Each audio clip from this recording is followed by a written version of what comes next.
This next guy, I was so worried about saying his name wrong that I forgot where he said he's going to be tomorrow. The Sea Dog, I think. South Yarmouth. But he's also performed for the Army National Guard. Very funny. See him all over New England. Please give it up for Tony Capobianco.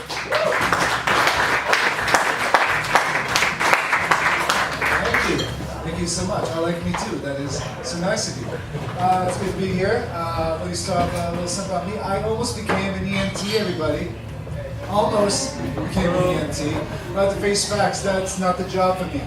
It wasn't, because I'm built the way I'm built, so I feel like I'll just make things worse. You know? Like if somebody's choking on a ham sandwich, and I'm the only person who can be able to hand maneuver, you're probably better off with that ham sandwich. Because let's be honest, if I give you the hand maneuver, you're gonna pass out, I have to wake you up and give you the bad news that I just broke you. It's like, hey man, you're gonna be alright, you were choking, you gave the hand maneuver. Also, you crushed that pesky spine of yours. So, enjoy your new parking space. I know. But, I mean, I feel like I was never destined to be an EMT, even as a kid. Remember I was traumatized by that game, Operation? Remember that game? What was the worst part of that game? The buzz sound, right? No, it wasn't. The worst part of Operation was the fact that the guy's awake the entire time. Not to mention, like, I remember looking at this guy as an 8-year-old, like, this guy must have had horrible health insurance, doesn't get any anesthesia. Only person qualified to do this is an 8-year-old bad hand-eye coordination. Not to mention the premiums this poor bastard had to pay. Like $100 to take a butterfly out of your stomach. Thank you. But I did learn some valuable information all in the training. You know all these old wives' tale remedies. Yeah, they don't work. They don't work at all. Like here's one. If you're at the beach and you get stung by a jellyfish, the remedy was to walk over and pee on them. You know what that does? Nothing. It does nothing. I watch a lot of Discovery Channel. Not once has the narrator said jellyfish give people athlete's foot. That's never happened. But yeah, you know what that means? It just means that somewhere out there's some weird perv looking for an excuse to pee on hot bikini chicks. It's like he's just somewhere out there in the world, just giving false medical advice for his own benefit. Like, oh no, you've been bit by a scorpion? Well, lift up your shirt so we can take a dump on your chest. Did I mention I'm a doctor? Oh man, well, the year's almost over. You guys excited? 2016's almost over. Me too. This has been rough. Especially, I mean, among many things, but especially for rock stars. Can you believe it? We lost so many. I mean, David Bowie, Scott Weiland, Prince. Of all people, Prince died. Like, it's just me on the day Prince died, nobody felt like having sex. No, anybody? No, that was just a sad day for that guy. Not only did we lose a great artist, 95% of his sexual energy went right down the shitter.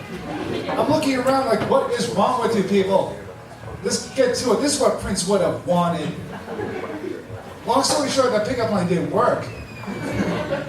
But they also came up with this cause of death. They said he died of an overdose in an elevator, and people calling it a freak accident. I'm like, no, that's not a freak accident. I mean, yes, it's very unfortunate, sure, but it's not unusual. Like, this would be a freak accident. If Prince was taking a shower and he got hit by a train, that would be a freak accident. It wasn't so bad. This year I got to see Guns N' Roses this year. I showed that was awesome. And Lenny Kravitz, he opened up for him. Let me tell you something about Lenny Kravitz. That is a sexy man. Let me know. Before you leave tonight, know Lenny Kravitz is very sexy. This is how. I mean, look at him. The guy's in his 50s. He's still slipping a size 1 women's leather pants. Alright? I can't compete with that. I remember I was in the crowd just watching him perform, and he was just getting the whole crowd going.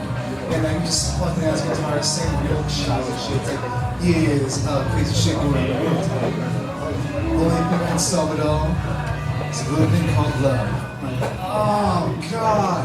But the women, they were loving it. Like, oh my God, it's outside. It's like, you're swallowing your own tongue. All right, but that's what kind of effect this guy has. He could have said anything; it would still elicit the same response. It's like, yeah, I was talking to my girl the other day, and she said she was coming down with this really bad yeast infection. I'm like, ew, that's gross. I'm breaking up with you right now. It's like, why you died? Because I'm gluten free. That's why.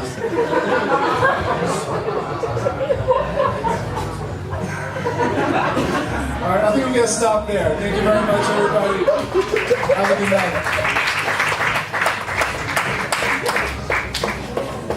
Tony Capobianco, everybody, give it up for him. Should I be any less Italian when I try to say his name? Capobianco, everybody! No. Guys, I watch the news a lot, that's why I'm so smart. I've been noticing on the news recently, it seems to be like the flavor of the week. It's very popular. A lot of girls are taking the special needs kids to prom. And I feel like it's just a cheap way to get prom queen. But I also think it's a little sexist, because I'm not so sure it would be like this hot woman story the other way around.